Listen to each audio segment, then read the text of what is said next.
Welcome to the Ask Jordan podcast, answering your questions about selling on Amazon. Now, he's flipped more toys than a stadium full of toddlers. From Long Island, New York, here's your host, Jordan Malik. Hello, Amazon sellers. My name is Jordan Malik. This is the Ask Jordan podcast, 78th episode. Hey, thanks so much for making the part of your day. Hey, before we continue talking, I want to let you know in about 2 weeks from now, right now it's March 22nd or so that I'm recording this, and around April 9th, I'm going to be hosting a free webinar. It is going to be 2 to 4 hours long. It's 100% free. It's going to show you proven methods and proven success stories of how people from around the world, many different countries, including the U.S., are earning 5-digit to 7-digit real income selling products on Amazon or eBay or their own online store. So be sure to keep checking the blog at jordanmalik.com/blog, and I'll be posting more information there as it comes up. While you're there, please sign up for my free VIP newsletter so I can keep you posted that way. You'll also get a lot of great ideas about what to sell on Amazon and eBay, how to save money, how to source different products, etc. So if you're listening for the first time, this is the podcast where you only answer your questions about selling on Amazon. Now, every episode we answer a different question from you, the listener, about selling on Amazon. If you miss an episode, head over to askjordan.net. You can see the recent episodes there and a link to our archives. And before you submit a question, which I'll talk how you can do that in a minute, some of you folks are submitting questions to me, and they're kind of reruns of somebody who's already asked. So make sure you look at all the episodes before you submit your question. Answer might already be in there for you. And if you asked a question and you think I might have ignored you or blown you off or something, shoot me an email. Go to jordanmalik.com/email. jordanmalik.com/email. Say, hey, you never answered my question on blank, and I'll try to get you an answer the best I can. If you want to hear your voice on an episode and get 7 of my best-selling ebooks, 100% free, I'm going to tell you how to do that after we answer today's question. And today's question is from Jennifer. Go ahead, Jennifer. Hi, Jordan. My name is Jennifer, and I'm from Chicago, Illinois. First and foremost, I am so glad that you have your podcast. Thank you so much for all you do with your podcast. I've learned so much from it. My question for you is, I am new to selling on Amazon, and I bought some shower curtains. I bought them in bulk, and they were selling on Amazon for much more than what I was able to get them for. So I was able to send them in. They're already packaged up with UPC codes and everything. But I guess my question now is, now what? Should I lower the price to get sales moving? They're pretty high-end shower curtains. They cost a lot more than some of the other ones. But I was just wondering if you had any suggestions to just get things going. I wanted to make a few sales to build my confidence before I sent in the rest of them. So thank you. Bye. Okay, Jennifer, thanks for asking that. Good question. There's a lot of missing information here, and that's not your fault. That makes the question harder for me to answer. When you're looking for products to sell, presumably you bought this in, like you said, in bulk. Okay. Once you do that kind of risk, buying a product that's already manufactured in bulk, once you take that risk, you mentally have to be prepared for the items not selling. So to kind of justify it before you buy it, you should be looking at things like sales rank, right? So I have a cheat sheet for people who want to know more about sales rank, jordanmalik.com/SR. Is it a viable sales rank? So in home, is it, say, within, I don't know, the home category, say within 0 to 100,000, the home rank already? And even if it is in that sales rank, how many competing sellers are there? Right? Do you have just one other seller? Are there 20 other sellers? These observations should be guiding you in terms of whether or not you make the purchase of those shower curtains. The other thing you got to think of is a product like that, it's a shower curtain.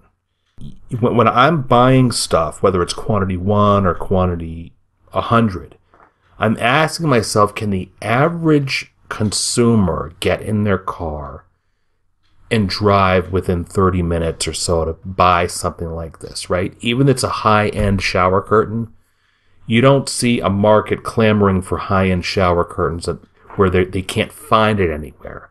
So I know myself, if I wanted a higher-end shower curtain, I can go within a 20-minute drive.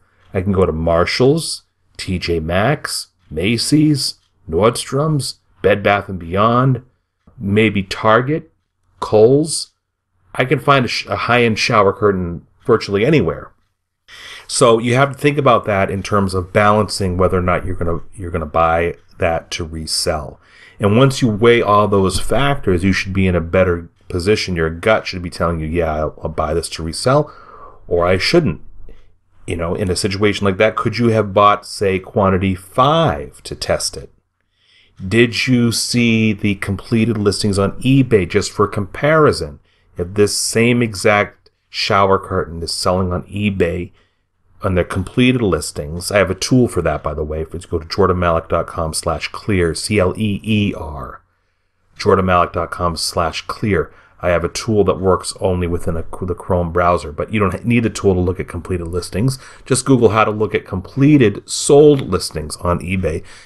Is that shower curtain selling for $5 there? Or is it selling for $50? That'll give you another gut check as to whether the item is selling. So now that you've got this stock, Jennifer, and it's not moving, I've had to cut my losses before. I've had things that were quantity 20, 50, 100.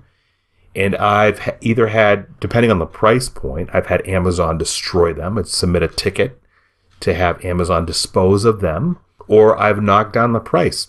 Usually I'll tell people, if you have inventory that's been sitting there for, based on your tolerance level, 6 months, 9 months, a year, then consider lowering your price a few percentage points every week until the item is sold. So let's say you've got 50 of these shower curtains at $19.95. They're not selling. Why not mark it down to $16.99 for a week? And if it doesn't sell, or you still have leftover stock, $14.99, $10.99, $9.99. The cost, the soft costs of hanging on, soft and hard costs of hanging on to an item that doesn't sell, can start cutting into your profits. And sometimes it's better, even if you have to sell it at a cut rate, where you break even or lose money, to take that, chalk it up to a lesson learned, take the money you've retrieved from selling them at a huge discount, and putting it into another product where you've made more of a more careful decision. Even if you gave me the specifics on the shower curtain, it'd still it would be hard for me to make that judgment call right away. It's something I would have to analyze. But I think you've got enough to go on, and this applies to any product. Here's something funny. If you want to sell, let's say you go into your local, Walmart, and Reese's peanut butter cups are being sold for $3 a bag, and on Amazon they're like $6.99 or $7.99 a bag. There's not much of a profit margin there, and I don't recommend that to people, because if you look at it, it's Reese's peanut butter cups. If somebody really wants it that bad, they can probably go down to the gas station, if the gas station's the only store within a 20-mile radius, and they're going to get Reese's peanut butter cups. They're probably not going to wait 2 days and pay double the retail price. However, the interesting thing is, like candy that's seasonal. If these are Christmas tree-shaped peanut butter cups from Reese's, and it's past Christmas, what I like to do, my wife likes to do, is we'll go to the local drugstores and buy them out. I'm just using the tree-shaped Reese's peanut butter cup as an example. This could be a number of different products that are only made for a certain season. And there's a faction of people, consumers out there, that believe that the tree-shaped Reese's peanut butter cups taste markedly different or markedly better than the regular ones, and they have to have that.